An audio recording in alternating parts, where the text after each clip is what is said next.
It seems so obvious what Rahm Emanuel is saying, and there's other big-name, non-elected Democrats saying it. Why won't elected Democrats say it?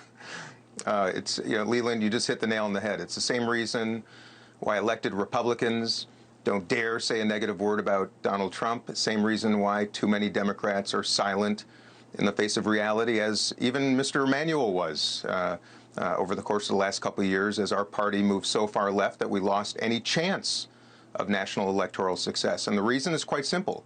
People put self-preservation over principle. And that's the political reward in politics. It's perverse. It's wrong.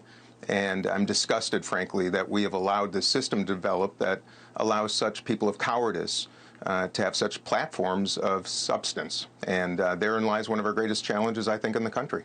Yeah, the only thing necessary for evil to succeed is for good men to do nothing. Matt, Bernie Sanders had an interesting point about where the Democratic Party should focus. Take a listen. I don't think you play dead. I think you stand up for the working class in this country and make the point that right now the Trump administration is clearly an administration designed to represent the interests of the Musks of the world. 13 of the people that he nominated to head agencies are billionaires. I'm wondering, Matt, if this misses the point, too, because working class Americans don't resent billionaires. They resent that they don't feel like they have a fair chance. And they don't like being called racist. They don't like handouts. They don't like being called stupid. And if that still is where sort of that progressive wing of the Democratic Party is missing the point.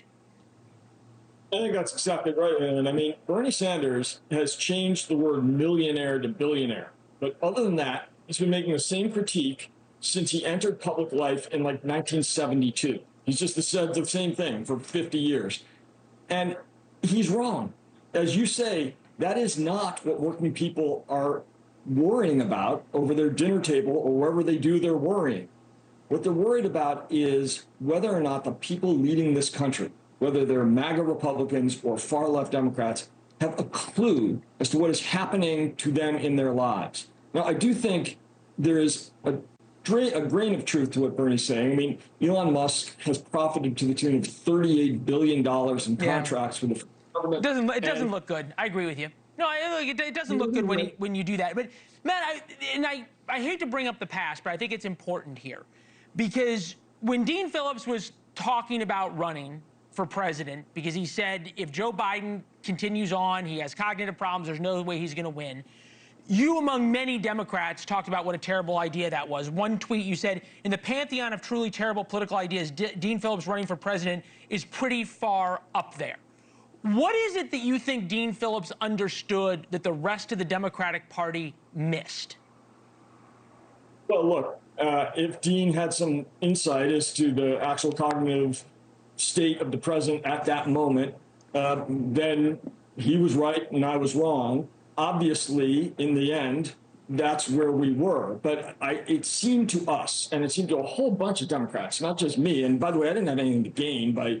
No, I don't think you did. I guess what I'm trying to say is, do Democrats need to acknowledge that and say to the American people, hey, here's how you can trust us now?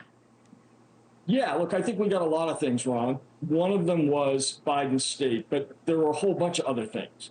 I mean, we talked to the public as if we didn't understand how they're living their lives. We talked about how the economic numbers look great, which on one level, the macroeconomic level they did, but that is not in any way resonant if you are living paycheck to paycheck, if $400 car fare is going to ruin you.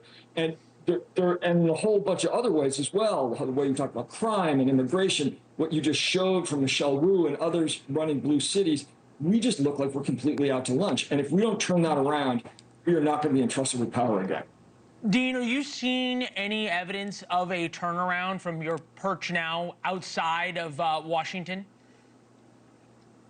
No, I'm seeing a massive erosion, a further erosion in support for the Democratic Party and everywhere I am traveling in the country, amongst longtime exclusively Democratic voters that are aghast at the rudderless direction of our party. I have to celebrate Matt for his work at Third Way. I think the reports they issue, the strategies that they inject into the conversation are often spot on. Thanks for watching. Go to joinnn.com to find NewsNation on your television provider. And don't forget to click the red subscribe button below to get more of NewsNation's fact-driven, unbiased coverage.